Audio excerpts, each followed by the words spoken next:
Hello, this is Breaking Down Security.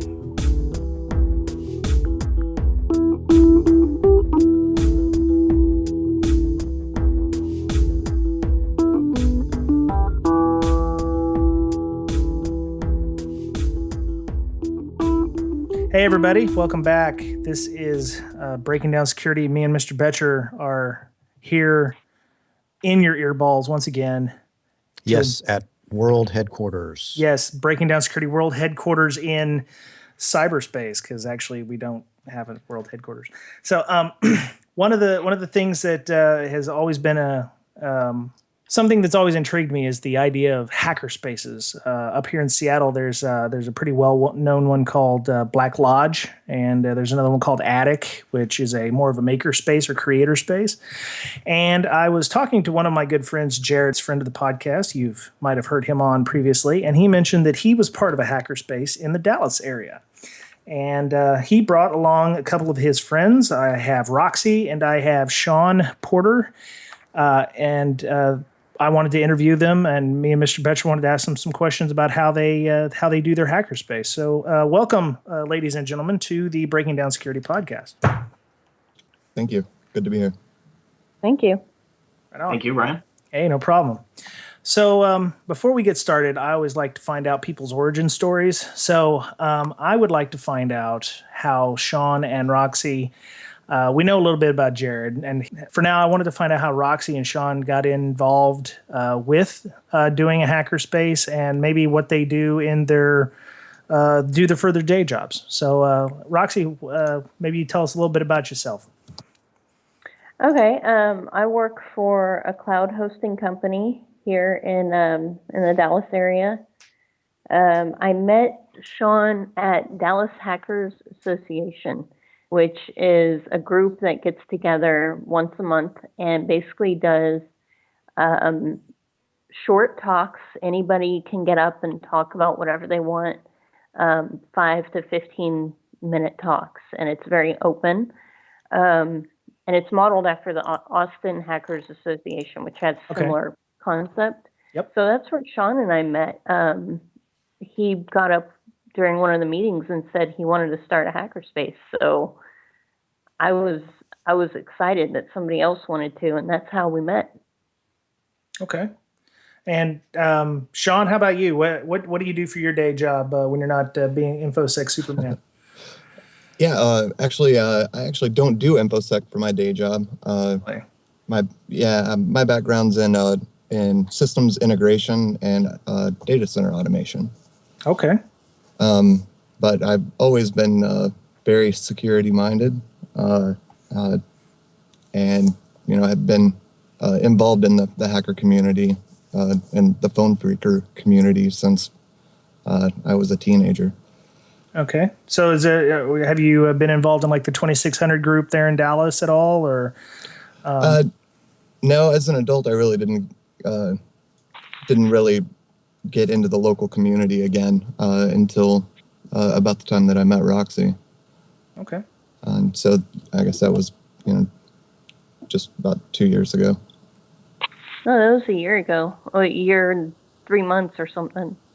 But I'm very involved in the local community, so I guess I kind of pulled Sean into it. With you're kind of forced into it as well when you're doing a community thing like a hackerspace.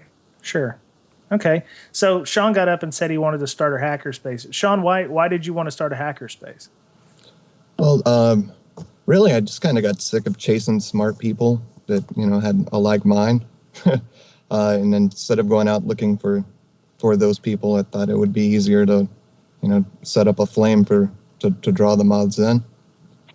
Okay. All right. So,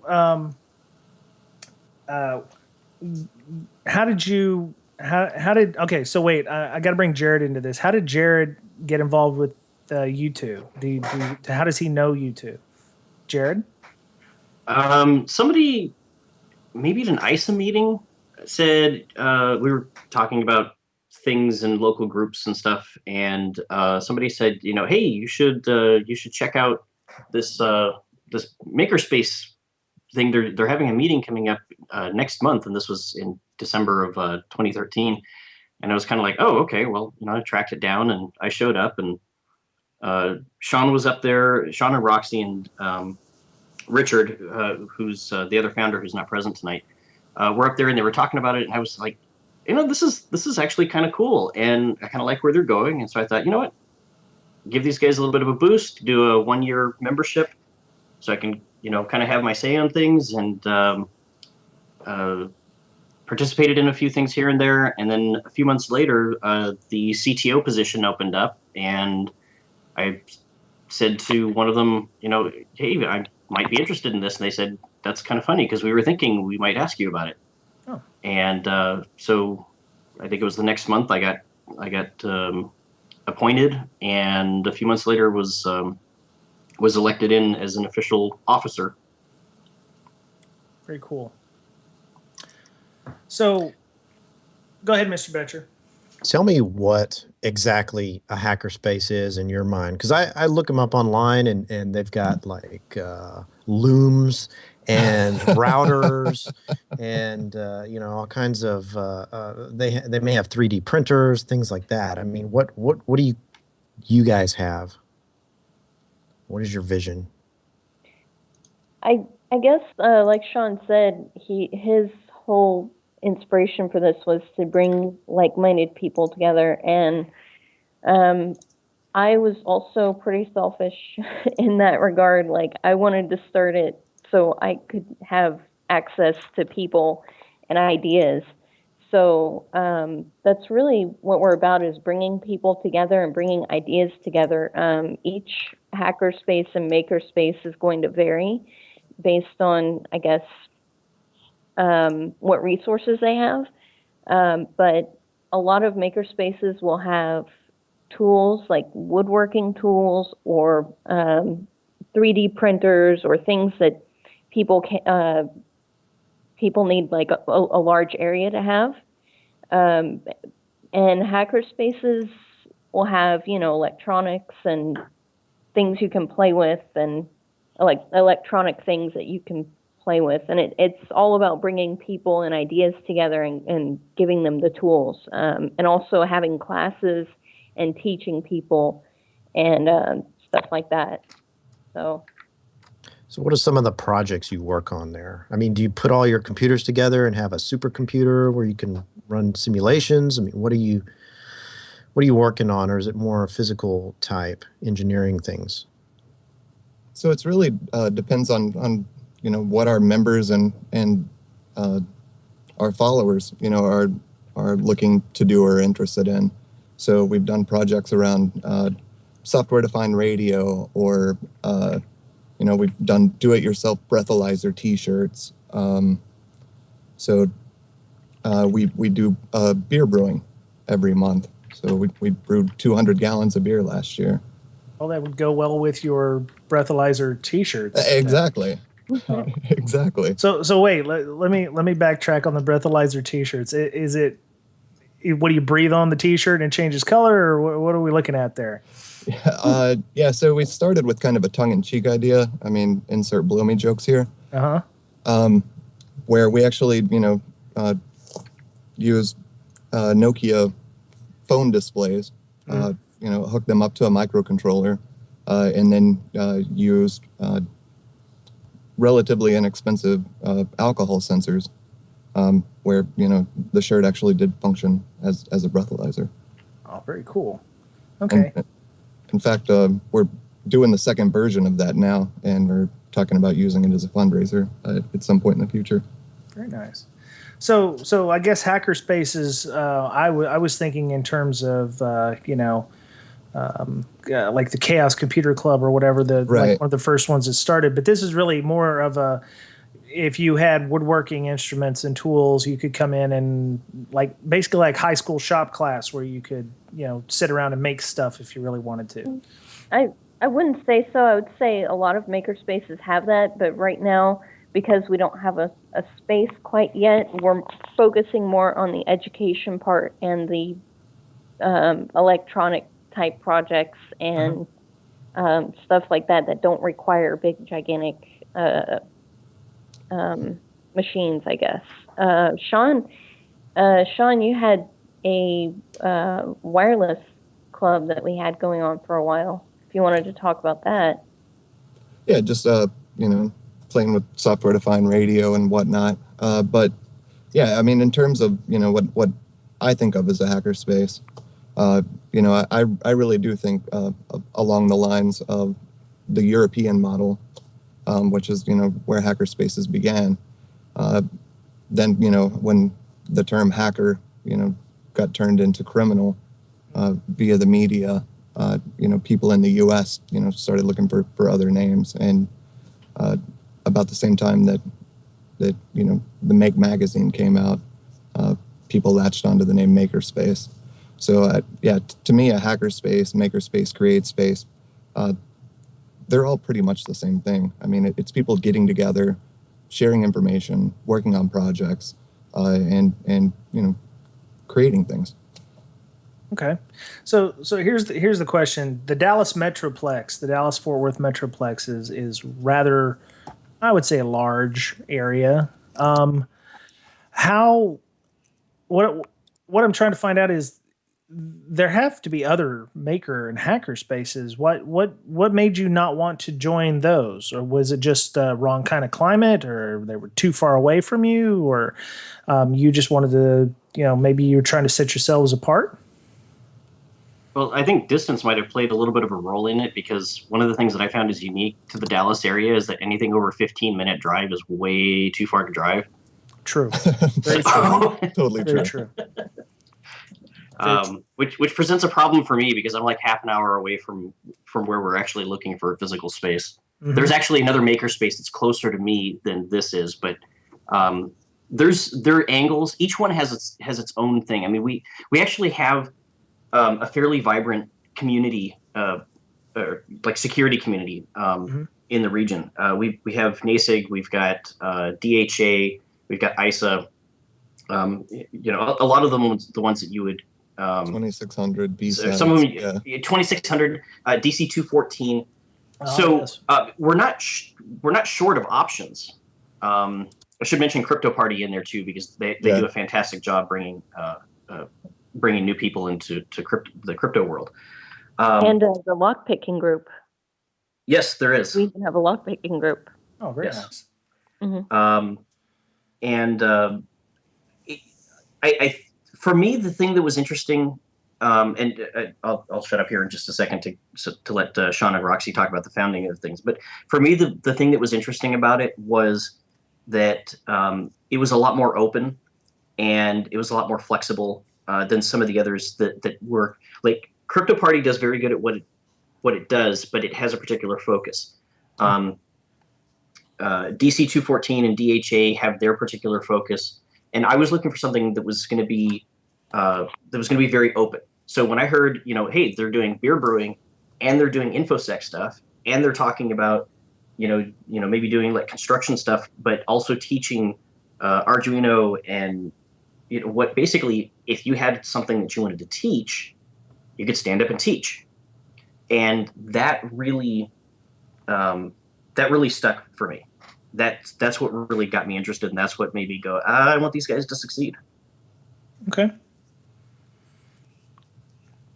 All right. So you said you guys are a makerspace that doesn't have a space. Yeah. What best one in town? The best one in town. That's right. So what have you been doing so far because obviously you have to meet on a regular or semi-regular basis. What are you doing to where are you shacking up at on a regular basis when you're having your meetings? Oh, right now it's pretty nomadic. Yeah, sure. Lots of bars. There are also some great spaces. We met in education centers like Daedalus. There are several businesses that open their doors at night for different groups to meet. Like improving enterprise. Right. It's a good one as well. Mm-hmm. But yeah, lots of bars for the most part. Okay. So it's like something you could move to like a university setting if you can get in with someone from a local college. Right. So we've been raising money, for over a year, and we're getting to a point where we've almost got enough money in the bank to sign the lease and feel comfortable that we'll be able to, have enough runway to grow. Mm-hmm. Well, we've also had events like at libraries, conferences. We also go out to help. We've done, I think, 3 STEM fairs at this point at Yeah. Brookhaven College. So we don't have to necessarily have a space. We can go to events and go to other spaces and help them out. What did you say? A STEM fair? Yeah, science, What is that? science, technology, engineering, and math is what STEM stands for, and that's what we focus on educating people about. And there's a fair at Brookhaven College twice a year, and it's for kids. So we have a booth that we set up there. We just did our 3rd one recently. Oh, very nice. And so you said you are about to have enough money to put down for a space. Yeah. Are you looking like in industrial parks, or are you looking in office areas? I mean, what does a makerspace look like? Yeah. So our plan is probably a little bit different than the spaces that we've seen so far. Our first priority is getting a space where we can have really good meetings in terms of having high quality audio and video, internet streaming, telepresence type capabilities, so that we can really provide more access, right? So the reason most of us weren't using the existing spaces was geography. So we want to first and foremost get that capability up so that if you can't make it to the space, you can still participate via the internet. We want to have recording capabilities and things like that. So if people want to put on a podcast or whatnot, our first space will also have electronics. We'll have a internal basically cloud stack for our membership to do compute based projects. And then anything above and beyond, we're not going to have a lot of room in this space. Sure. So we want to use that as an anchor, and then open several fit for purpose secondary locations as needs are identified. So we may have a woodworking shop, but you don't want to have it in your studio. We may have a metalworking shop or a glass blowing at some point. It really just depends on the interests of the members. If there's a significant number of people and they can come up with a way to fund it, then we're going to completely support them in it. Cool. And another thing we have to consider is the beer brewing as well. So there's certain things we have to have for that. And we want enough parking because we've had 40 people show up to our first CTF. About 40 people showed up. So there's a lot of things to consider. We want to have an education center, so we need to have a big open area for people to sit and to have classes. Okay, so you want to have like a classroom type environment. Is there have you reached out to, say, local business to ask for sponsorships for these kinds of things, or are you guys just trying to go based on membership dues and what have you? Yeah, so that really comes into the way that we've structured the organization. So we're an all volunteer 501c3, so we're a nonprofit. To actually get that recognized status from the IRS is a whipping. And it took us over half a year to actually get that status letter from the IRS. So that was at the point that we could start approaching businesses. So we've really been working on our plan for that and looking at trying to use grants and corporate sponsorship for our primary, funding source. We're trying to keep, membership fees really low so that, there's no reason that anyone could be excluded. And yeah, so we've got our first, grant in December. And we've got a corporate sponsor lined up right now that it will be our first. And we're trying to go down that path, but, at the same time, making sure that that we don't have a lot of external influence put on, the direction of the space. Which is another reason we haven't partnered with like universities or libraries or that, because we really don't want to be told what we can and can't do. Sure. Yeah, didn't we run into a potential issue with that with the beer brewing, that they didn't want to be associated with that? Yeah, well, we knew that. So one of the local universities is actually starting a space on campus, and we looked at maybe partnering with them. But yeah, beer brewing on campus was not optional. Bowden, yeah. Yeah. Okay, so you mentioned, the reason that you were having having to wait was because you needed the space, but the ancillary stuff as well, networking, you wanted to be able to do audio video stuff. We do that a lot at our ISSA meetings here in the Puget Sound area, where we rent out basically a community center space, and guy comes in, every month, and he's got like 3 backpacks full of stuff, and he sets up a go-to meeting and whatever.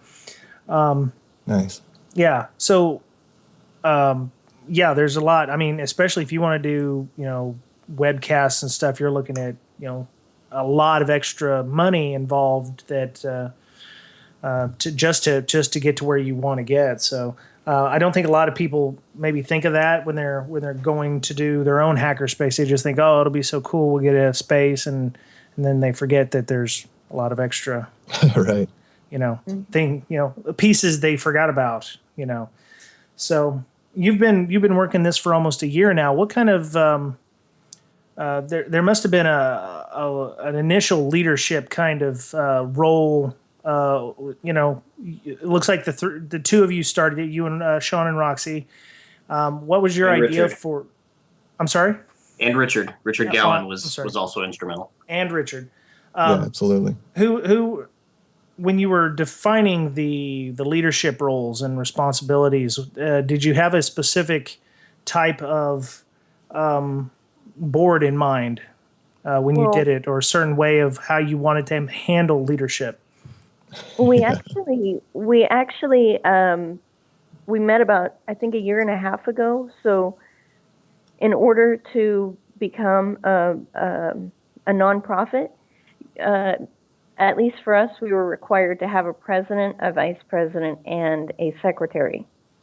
So we all sat around the table and did rock, scissors, paper, and Sean became president, I became vice president, and Richard became secretary. I don't actually suggest doing rock, scissors, paper. It just happened to work out good for us because Sean's really good. Sean's really good at the paperwork stuff, and Richard's really good at taking notes, and I'm not good at either one of those. So you're right in the middle. Perfect. So, yeah.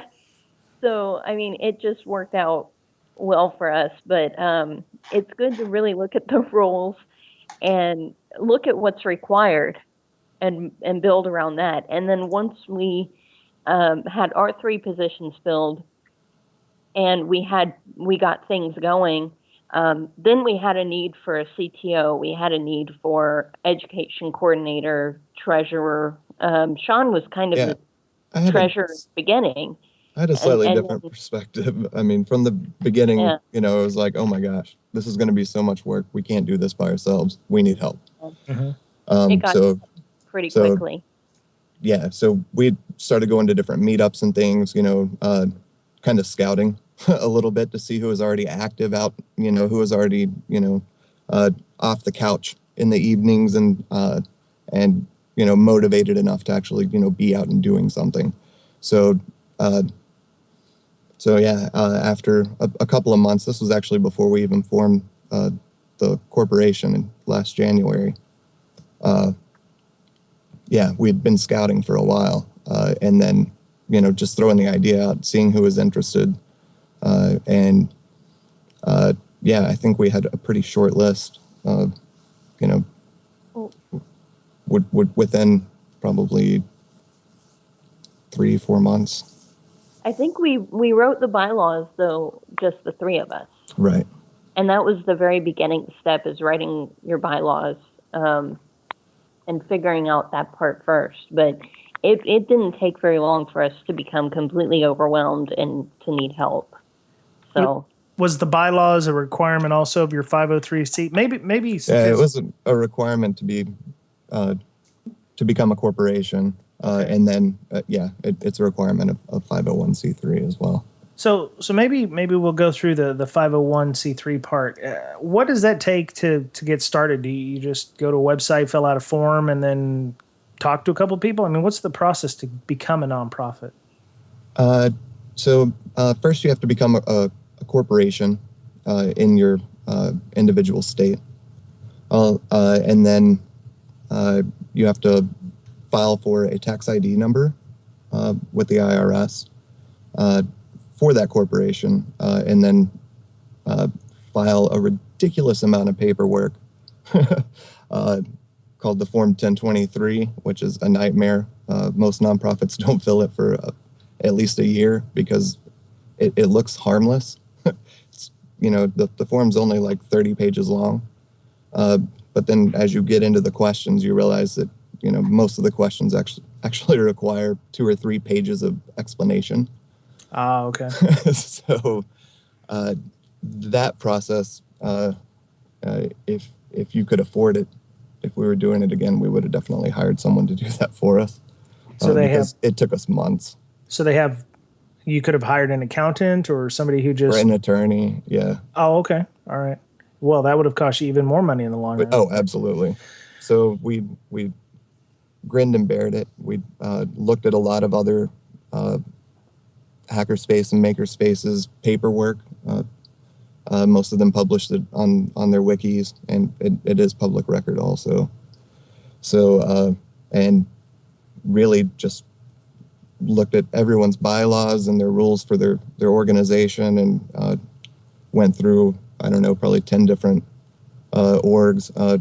We have to give a shout out to Pumping Station 1 in Chicago, because I would say 80% of our bylaws were at least highly inspired by theirs. Ah, okay. And even with all of that, we still didn't get it right on the first try. Right. That's Wait. true. So what happens if you don't get it right on the first try? You have to go and do the whole process over again? We missed.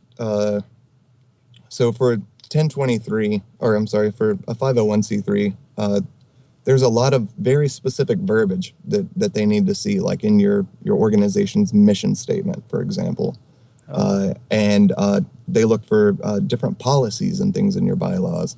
Mm-hmm. And that list is about, I think about 25 different items. And, that's just verbiage that's, unless you know that they're looking for those particular things, you wouldn't know. So, we ended up having to delay our filing, to get status with the IRS, by a couple of months, because as we were going through the rules one more time, we realized that we had missed something. So we had to, file a change of our bylaws with the state. And just bureaucracy. Yeah. We could have went with, another option as an organization. There's a group out of Austin, Texas, that's set up as a co-op. Mm-hmm. Which, was probably the second most attractive option to us, because it didn't have the same restrictions that come with a 501c3, and it is still a pretty low tax organization. Okay. So the 501c3 is a federal thing. Was there anything you had to do for the state to register as a nonprofit, or is that just strictly a federal thing? We have an annual report we have to file. But yeah, I mean, it was basically the same thing that you would do if you were setting up like an LLC or a partnership or another type of business. Okay. Okay. So while you're doing all of that, you had to market basically to various people. How did you find that was the easiest way to do that? Because here's my thing. I'm getting with a friend of mine, Megan Wu. She's Tottenkopf on Twitter, and we decided to start our own little get together kind of thing. Not a hackerspace, mind you, but just to basically go to restaurants or something over, every month, once a month, and get together and just talk. We find it very hard to market to people because we're both on Twitter, and I've got the podcast, this little thing here where we're big in Outer Mongolia. Meetup. Yeah, a meetup. Meetup.com. That Really? that brought us a lot of people going to a bunch of security groups like I DC never would have thought, but 2600. That's what initially got people in, but then once we got on Meetup, just about every new person that we didn't get from the local security groups came from Meetup. Okay. Yeah. Yeah, Meetup has turned out to be amazing because so you can throw stuff up on Facebook, on Twitter. If you're, as much as I love G+, if you're brave and naive, you can throw it up on G+. Yeah. Man, I love the groups on there, but the population is a little lacking. But for all of that, those are very much like everything or nothing. Meetup has this wonderful ability to flag things that might be of interest that are within a few miles. And so, if you're up and you're looking through NASEG or ISO or DC 214 or any of the DC groups for whatever cities the listeners happen to be in, if there's a makerspace that is in that area, there's a good chance that it's going to pop up there. And it has been phenomenally useful. We still get some people who pop in and say, hey, I found you on Facebook. But I think almost everybody that I've heard of has, like for the security training that I've done for our CTF team, which is still very early in the building, but almost everybody that has shown up has said, I saw you guys on Meetup. And yeah, that has been by far the best way of pulling people in that we've seen. Okay. I would say to start out, if you don't want to spend all the money on Meetup, go to all the local security groups that you can, and then spend money on Meetup. Okay. Okay. Wow. So, Mr. Betcher, do you have any other questions? Because I feel like I'm hogging the space here. Well, I was going through my my brain. How this sounds really interesting. How could I start one? And I was, just saying, well, should I do a nonprofit? Should I do a for-profit? Can I start one in my own community? Do I focus on electronics or programming, that kind of thing? And it's really interesting. Really interesting stuff. So, and it kind of you need to know your audience or the audience you want initially, and then maybe branch out from there. Because if you wanted to get a makerspace and set up, and hey, we're going to do beer brewing, you're going to get a bunch of people who are beer brewers, but not necessarily InfoSec people. Or let's all do InfoSec, and you're not going to get woodworking people. That really is the point of our space, is to bring those different backgrounds and those different ideas together into the same space, right? So, because you never know what that overlap is going to end up creating. So yeah, I don't have our mission statement in front of me, and I'm horrible that I don't have it memorized, but it's something along the lines of collaborate, conceptual intercourse. Well, there goes our PG rating. Okay, so that's still PG. That's yeah. conceptual or ideas. Yeah, and Intercourse is intercourse relationships. is, that's true. yeah, That's true. intersecting. Right on. Right on. So for now, when do you what's your timeline for moving into your new place? Do you think you'll be in there, say, by May or sooner than that? We're going to do everything we can to have a space before our next annual meeting in June. I mean, Oh, wow. we're pulling out all the stops. Awesome. And where will that be? Is it located near Jarrod's house? We're working with a real estate agent right now to identify potential spaces. Okay. So it's to be determined. Okay. Well, just remember, don't think two-dimensionally. If you got a small space but high ceilings, remember you can do Right. multi-levels and stuff. So Good call. yeah. We've wanted to be though in the Plano area, so our goal is to stay in or around Plano. And for those of you who are not privy to the Dallas Metroplex, Plano's pretty centrally located to the Dallas Metroplex area. Well, it's north. It's just north. It's about 10 minutes or 10 to 20 minutes north of Dallas, depending on what part of Dallas you're in. Yeah, if you're in Fort Worth, it's a bit of a drive, so you probably want to find a place on that side, or wait until they open a satellite office in the Fort Worth area. Yeah, my old employer EDS used to be there. I used to be employed with EDS at one time, and that was where the headquarters of EDS was. So. And there's a lot of tech related companies in the Plano and Richardson area, so that's a lot of our inspiration, as well as UT, and this is where we live too, so That's true. very convenient for us. Very cool. Well, it's where most of us live. Some of us are a little out on the periphery here. Well, wait, where are you at, Jarrod? Where you... I'm out in unincorporated territory technically, but I'm basically in the northwest part of Carrollton. So, oh wow, yeah, you are a bit out there, aren't you? I'm looking at the Google Maps. It's been a while since I've had to drive around Plano. I got friends who live in Flower Mound and in that area, and I always like to say Waxahachie because that's where the superconducting super collider was. But I never got up to Dallas a lot, even though I did live in Austin for quite a bit. So well, Scarborough Fair is actually down to Waxahachie or in that general area too. So it still has reasons to go down there at least for a few months out of the year. There you go. Your makerspace would be you could do costuming and stuff for Ren fairs or what have you. Actually, here's the thing that when I've talked to people and just said, hey, like, what kind of skills do you have?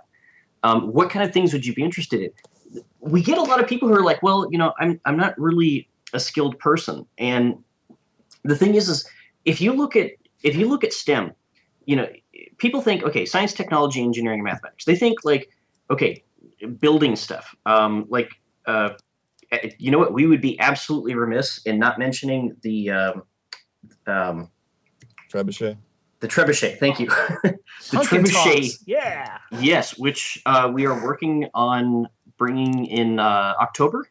Yeah, our permits for October 25th. Well, that's the pretty much the time for pumpkin tossing right there. Yeah, pumpkin chucking. Yeah, absolutely.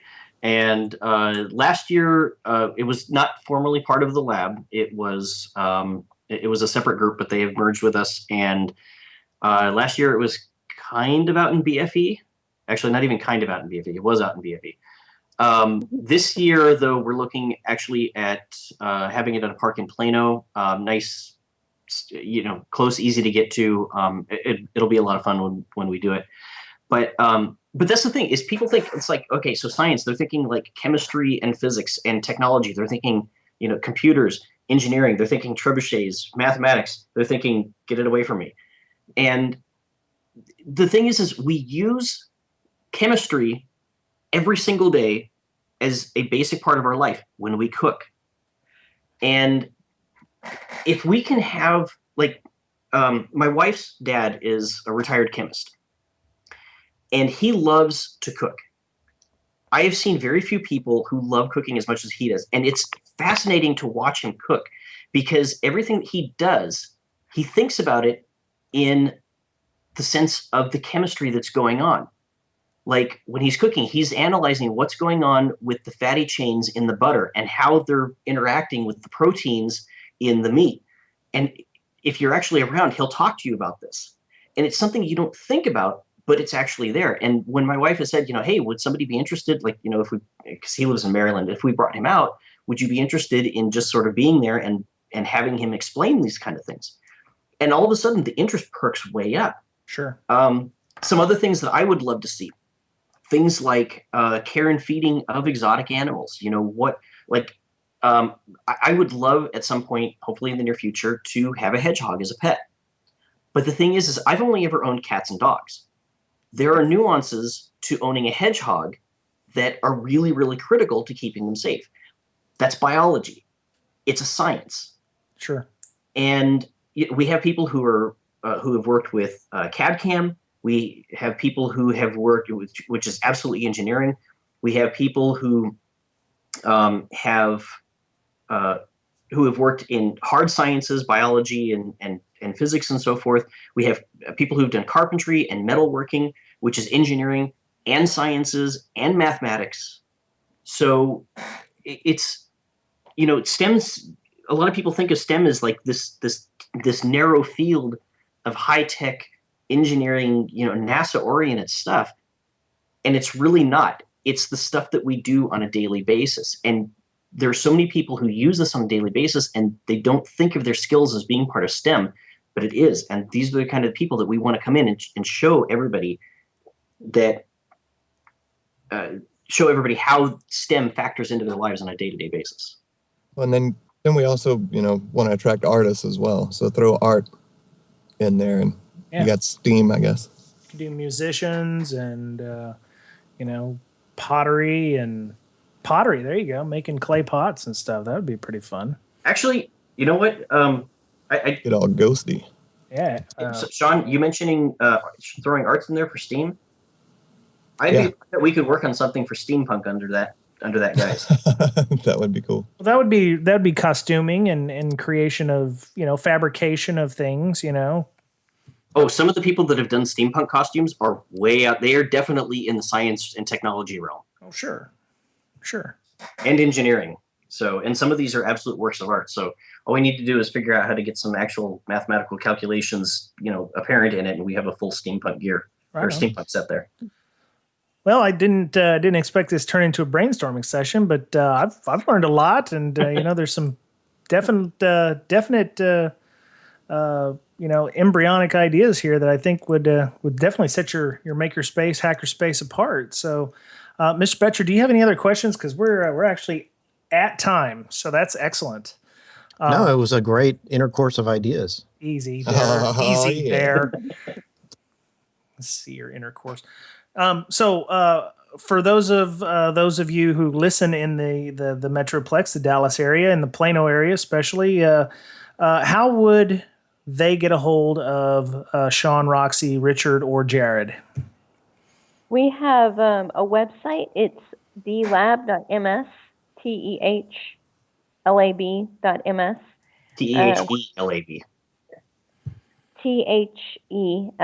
TheLab.ms. Okay. We also have a Meetup page as well. You can search for us on Meetup, and you can always email leadership at TheLab.ms or our first names at TheLab.ms. And look for us at the event in October. We should have. You should see something about that if you follow us on Meetup. Okay. All right. So normally you guys are just doing pub crawls or something until June, and you're hoping to be in your new space by then. Yes. Okay. Excellent. All right. So outside of the hackerspace, if people wanted to get a hold of you, how would they do that? Would they want to go on Twitter, or the Face Spaces, or the book, Facebooks and whatever? Yeah, we have Twitter and we have Facebook. Twitter is at TheLab_MS, I believe. I don't have them right in front of me, so I don't want to give wrong information, but we are confirm that right now. Yeah, that's it. Jarrod could confirm it. Confirm all of our things. We have so many different things. We even have IRC, and we had That's on this idea. Freenode. We had this idea, yeah, on Freenode. We had this idea where we would just have a website that you could go to called allthethings.thelab.ms, and then it would open up like 30 browser tabs. Oh, that's So, not annoying at all, actually. yeah. But then you'd be in everything that we have. Sure. Okay. And by the way, for those who don't have IRC clients or don't know how to find a good IRC client, all you have to do is go by TheLab.ms. We have a link to a web-based IRC client, no setup locally. You can run it on pretty much anything, including your mobile devices. Yeah, I've used that one from time to time. It works pretty well. Yeah. Cool. All right. So that's great. So I guess that's it for the week. I almost want to start up my own hackerspace, but I don't want to get on the Black Lodge's toes. So maybe if they wanted to be a member, what's the dues like? I mean, I guess that's the only other question I've got. It's $20. Go ahead. Sorry. It's $20 a month for a monthly membership. Okay. You can do an annual membership for $200 a year, as an incentive to raise money quickly. Before we sign a lease on the space, we're offering lifetime memberships for $1,000. Is it before we sign a lease or before we formally open? I thought it was before we formally open. I think it says the lease. All right. So that's actually a deal. Yes. 5 years and you've already paid for yourself. So, Right. yeah. Also, And- anybody who gets membership before we open or sign a lease, we'll have to check the exact verbiage, become plank owners, and their membership dues do not change for the rest of their lives. All right. Plus, it's tax free. So, as a nonprofit, that Right. all your memberships are tax deductible, at least in the United States. But if you want to give outside the United States, I'm sure they would take your money as well. And there's a lot of things that we have that don't require you to be a member, so I don't want people to hear this and think that you have to be a member. A big part of what we do is education. The education part's always free. There you go. That's awesome. Okay. Well, Roxy, Sean, Jarrod, it was a pleasure having y'all on. If you guys, if you want to come on in the future and want to talk about some of the stuff you're doing at the hackerspace, or if you want to come on individually for any kind of specific things you're doing on the side, we would love to have you guys back on. Sure. Awesome. Thank you. Right on. So breaking down security at our world headquarters, you can find us on our Facebook page at facebook.com/breakingdownsec. That's BRAKEING down SEC. We're on LinkedIn. We have a LinkedIn group. Both Mr. Betcher and myself can be found on LinkedIn. Just search for our names. I'm on Twitter at Brian Brake, BRYAN BRAKE. Mr. Betcher is at BetcherPwned, and you can find him. He really needs some friends. He only has about 100 followers. So if you guys could, maybe give him some love, that would be great out there in the Twitter land. We have our RSS feed. We're on iTunes. If you like the show, we'd love some feedback on iTunes. The folks at Apple are, always love to see people giving feedback. So that was it for this week. Great little talk. So feel free to come back anytime. This has been Brian and Brian for Breaking Down Security. Have a great week. We'll see you soon. Bye-bye.